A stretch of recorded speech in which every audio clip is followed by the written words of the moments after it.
นั่งข้างเคียงแต่เขานั่งเฮียงข้างเจ้า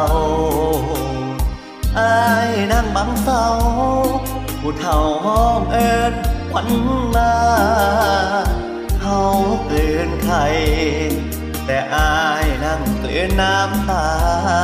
เมื่อน้องวิวาอายมาซอยงานบางเจ้าคิดฮอดความหลังเมื่อครั้งหักกันกับอายพ่อเจ้าเพิ่นหายอายจนจำต้องลืมทางนั่งในครัวแต่เจ้าบ่ฮู้ก็ตาซอยหอมบางๆคือจังฝากใจเจ้าของหอมเอ้ยหอมบัวมาถึงซอยหัว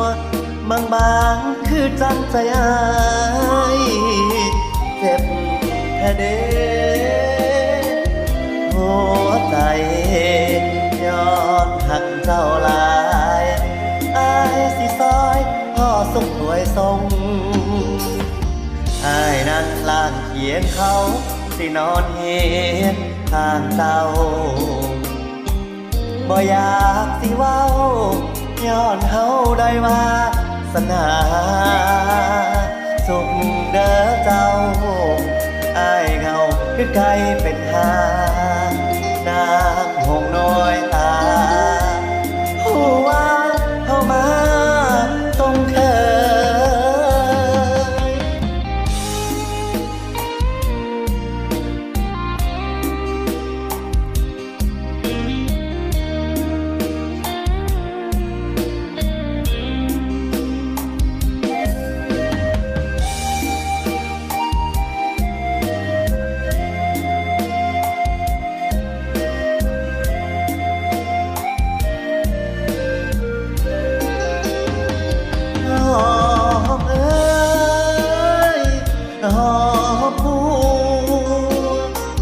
มันถือซอยหัว